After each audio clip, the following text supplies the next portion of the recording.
Now, each vertebrae is separated by a disc. That disc, or intervertebral disc, consists of a fibrocartilage and also more of a soft center called the nucleus pulposus.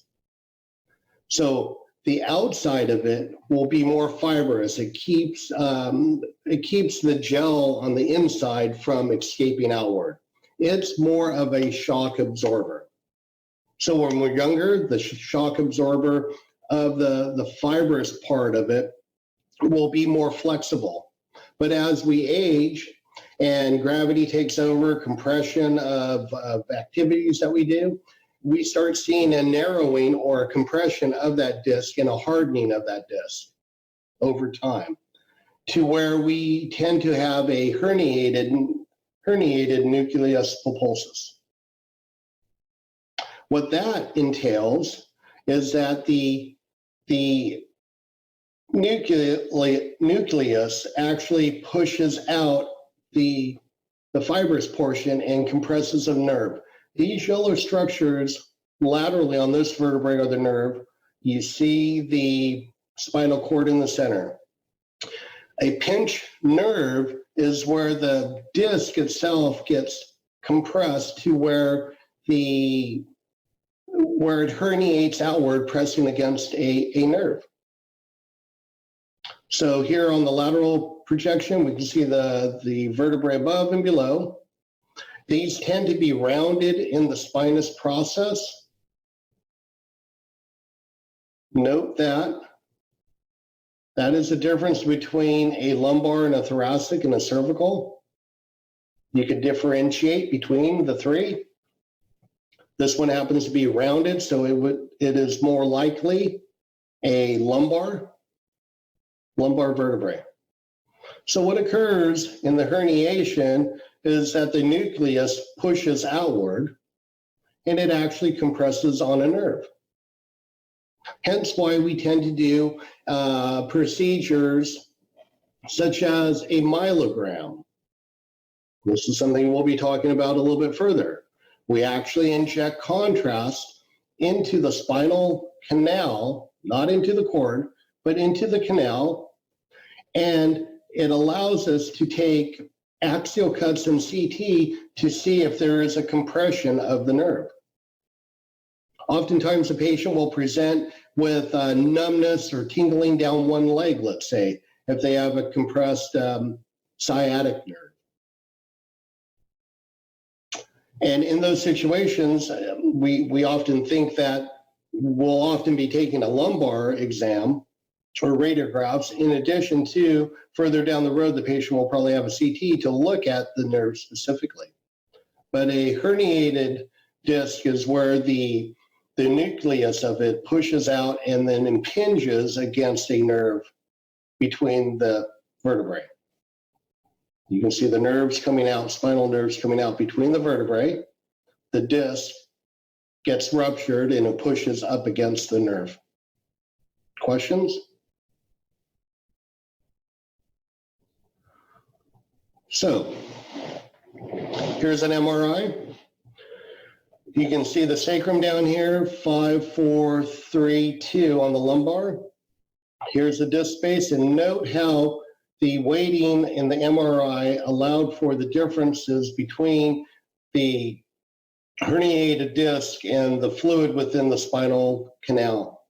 We can see where it's impinging upon the nerves in the lower 4 or 5 region.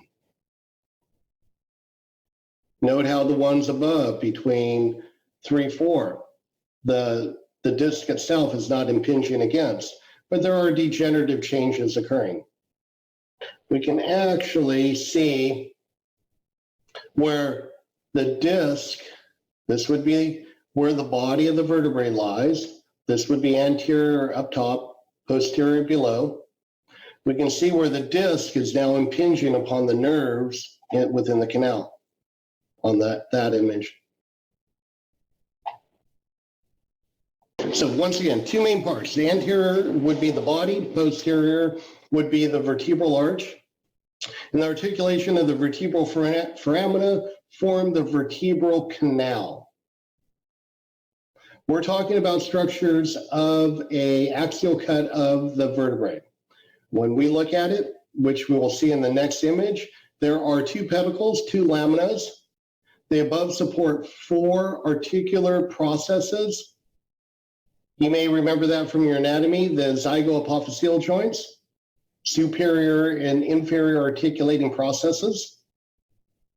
Then there are 2 transverse processes and 1 spinous process. So when we look at a vertebrae, we have the anterior surface here. This would be the body. Posterior would be the vertebral arch. Going from anterior to posterior, we would have the pedicle. Next to the pedicle, superior articulating facets, or superior articulating processes, excuse me. Coming off of that would be the transverse process. Posterior to that would be the lamina. Here's the lamina. And then the spinous process is after that. Vertebral foramina or vertebral canal would be in the center. And this is where the spinal canal travels through.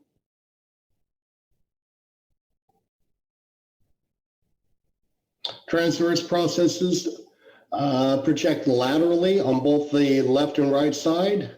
They lie in between the lamina and the pedicle.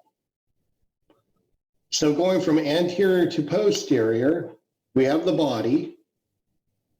The body connects up to the lamina or the pedicle.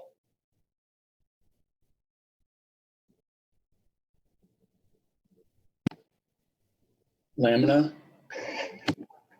Yeah, it's a 50-50, Drew. It's the pedicle. So we have the body, then we have the pedicle. Transverse. Between the transverse and the posterior would be the lamina. So once again, between the transverse processes, they project laterally on either left and right side. Anterior to that, that connects it to the body, would be the pedicle. Posterior to that, from the transverse process, the lamina connects the transverse process to the spinous process.